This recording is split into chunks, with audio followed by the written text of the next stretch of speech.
देश में financial inclusion को बढ़ावा देने के मकसद से प्रधानमंत्री नरेंद्र मोदी ने अपने पहले टेन्योर यानी कार्यकाल में जनधन खातों की शुरुआत की थी। इस योजना को शुरू हुए अब 11 साल से अधिक समय हो चुका है, लेकिन ताजा खबर यह है कि वित्त मंत्रालय प्रधानमंत्री जनधन योजना के तहत नई सुविधाएं पेश करने जा रहा है। अब क्या क्या सुविधाएं बढ़ने वाली है, कैसे आपका फायदा होगा और तो और अभी जनधन खातों पर क्या क्या फायदा मिलता है, बताएंगे सब कुछ आज के इस डिटेल रिपोर्ट में। नमस्कार, आप देख रहे हैं मनी 9 और मैं हूं आपके साथ विशाल शर्मा। सबसे पहले नई सुविधाएं जो जुड़ने वाली हैं, इससे कहानी की शुरुआत करते हैं। वित्त मंत्रालय प्रधानमंत्री जनधन योजना के तहत नई सुविधाएं जो हैं वो पेश करने जा रहा है।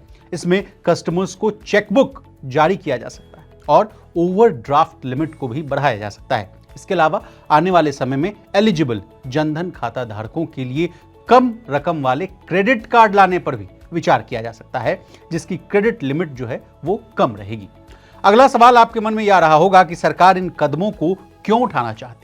तो बिजनेस स्टैंडर्ड की रिपोर्ट के अनुसार मोदी सरकार बगैर बैंक खाते वाली आबादी का बैंक खाता खोलकर अपने मूल्य उद्देश्य को प्राप्त कर ली है, यानी जो सोल पर्पस था उसको पूरा कर लिया।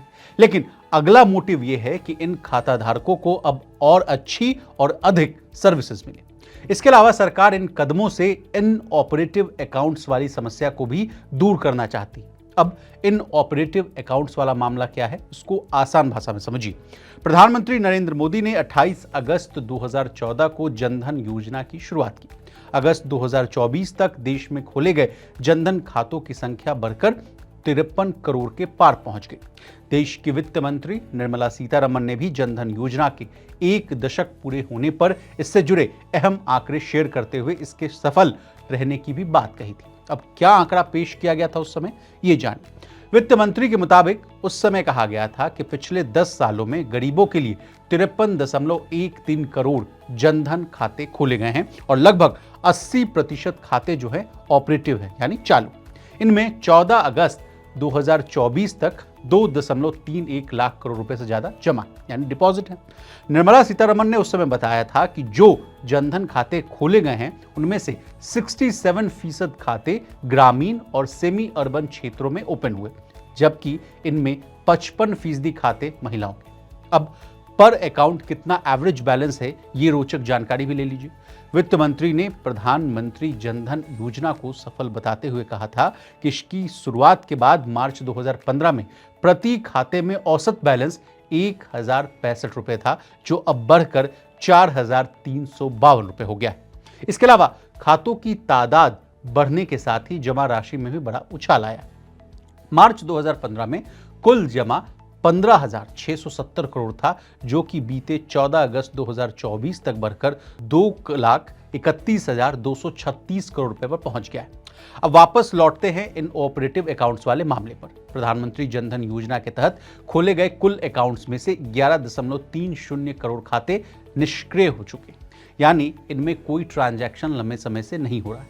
2024 के दिसंबर में राज्यसभा में एक प्रश्न के लिखित उत्तर में वित्त राज्य मंत्री पंकज चौधरी ने उस समय बताया था कि उन्होंने उस समय कहा कि प्रधानमंत्री जनधन योजना के तहत अब तक कुल 54.03 करोड़ खाते खोले गए हैं और पीटीआई की खबर के मुताबिक निष्क्रिय यानी जो इनऑपरेटिव बैंक अकाउंट्स में 20 नवंबर 2024 तक 14,750 करोड़ रुपए का बैलेंस है।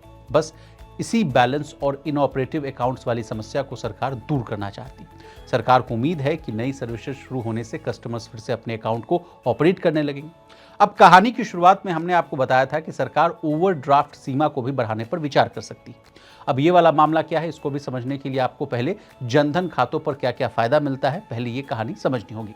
जनधन खाते तमाम बैंकों में खुले सेविंग अकाउंट से अलग होते हैं और इनमें फायदा भी गजब का है। जनधन खाते में जमा की गई राशि पर ब्याज तो मिलता ही है, बल्कि दुर्घटना में मृत्यु और पूर्ण विकलांगता के लिए 2 लाख रुपए का बीमा और आंशिक विकलांगता के लिए ये 1 लाख रुपए का एक्सीडेंटल इंश्योरेंस भी दिया जाता है। यही नहीं, इसमें 30,000 रुपए का लाइफ कवर भी मिलता है। बैंक खातों की तरह जनधन अकाउंट में मिनिमम बैलेंस की कोई लिमिट नहीं होती, बल्कि इसमें तो बेनिफिशियरी को 10,000 रुपए की ओवरड्राफ्ट सुविधा भी मिलती है। इसी सुविधा को सरकार बढ़ाना चाहती है। इसके अलावा मोदी सरकार आने वाले समय में योग्य जनधन खातों के लिए कम रकम वाले क्रेडिट कार्ड लाने पर भी विचार कर रही है, जिसकी क्रेडिट सीमा जो है वो कम रहे। बता दें, साल 2014 में मोदी सरकार ने जनधन योजना की शुरुआत इस लक्ष्य के साथ की थी कि देश के हर नागरिक तक बैंकिंग सर्विसेज का लाभ पहुंच सके। जनधन अकाउंट ओपन करना बेहद आसान है। कोई भी भारतीय नागरिक इस योजना के तहत अकाउंट खुलवाने के लिए आवेदन कर सकता है। आवेदक की उम्र जो है कम से कम 10 साल होनी चाहिए। किसी भी नजदीकी बैंक में जाकर या फिर बैंक मित्र के जरिए आप जनधन खाता खुलवा सकते हैं। इसके लिए जरूरी डॉक्यूमेंट की बात करें तो आईडी प्रूफ के लिए आपको Aadhaar card, PAN card, voter ID या पासपोर्ट चाहिए होगा। एड्रेस प्रूफ के लिए आपको आधार कार्ड, बिजली बिल या राशन कार्ड या ड्राइविंग लाइसेंस को आपको प्रेजेंट करना पड़ेगा। पासपोर्ट साइज फोटो भी लगता है, वो है कि हाल ही में खींची गई पासपोर्ट साइज फोटोग्राफ आप उनको दें, उसके बाद आपका जो खाता है वो खुल जाएगा। अब हमने आपको जनधन अकाउंट के बारे में तमाम जानकारियां दे दी, लेटेस्ट अपडेट जो आ रही थी उसके बारे में भी आपको बता दिया। आपको हमारी ये डिटेल रिपोर्ट कैसी लगी कमेंट कर जरूर बताइएगा। इसी तरह देश, दुनिया और बिजनेस जगत से जुड़ी तमाम ताज़ा तरीन खबरों के लिए बने रहिए हमारे साथ और देखते रहिए मनी9।